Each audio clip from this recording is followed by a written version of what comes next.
Ang pagsalubong sa panibagong taon ay kahayagan ng panibagong pag-asa. Sinisikap ng maraming Pilipino na makapiling ang kanilang mga mahal sa buhay, kahit paano'y maging maligaya sila sa pagsalubong sa bagong taon at sandaling iwan ang hirap ng pagdadala ng buhay. Dahil sa patuloy na pagtaas ng presyo ng mga bilihin, sunod-sunod na kalamidad, idagdag pa ang pagkakaroon ng iba't ibang salot sa agrikultura. Apektado ng mga ito ang maraming tao.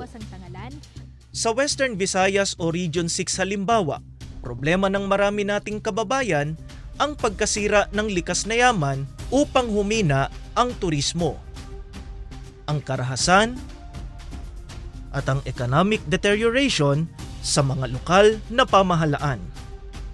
Sa panahong nakararanas ang mga kababayan nating nasa rehiyong ito, napapansin pa kaya sila ng mga opisyal ng pamahalaan?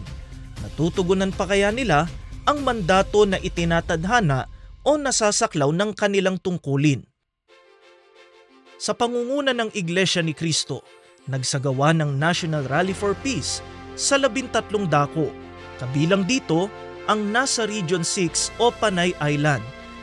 Dala ang iba't ibang placards, ipinahayag ng mga kababayan natin ang pagsusulong ng kapayapaan o peace at pagkakaisa sa mga opisyal ng bayan. Itong isinasagawa nating pambansang rally para sa kapayapaan ay pambuong kapuluhan ng Pilipinas.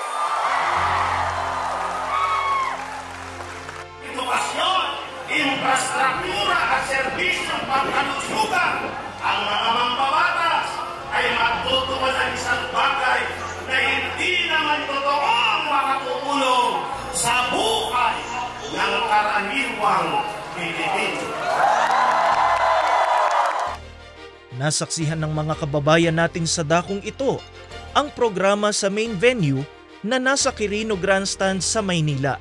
Positibo ang reaksyon ng mga residenteng nakarinig sa kahilingan ng mga kaanib sa Iglesia ni Cristo na nagsusulong ng kapayapaan ng bansa.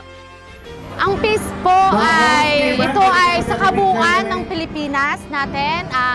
Bilang isang mamamayang Pilipino, kapag merong peace sa ating bansa, ay lahat ay uusad at lahat ay uunlad.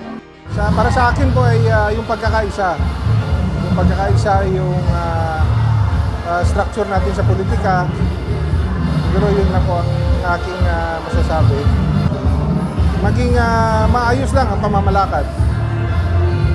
Sa pagkakataon siguro na yun ay marirealize naman ng lahat kung ang pamamalakad ng gobyerno ay maayos, magkakaisa naman ang lahat sa pagsusuporta.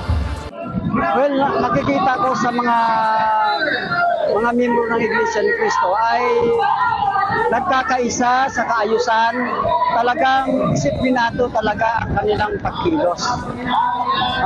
Lalo na po sa mga ganitong aktibidad, mapapansin mo sa kanila na talagang well-organized talaga sila. Kahit man sa mga pinagdausan nila ng kanilang mga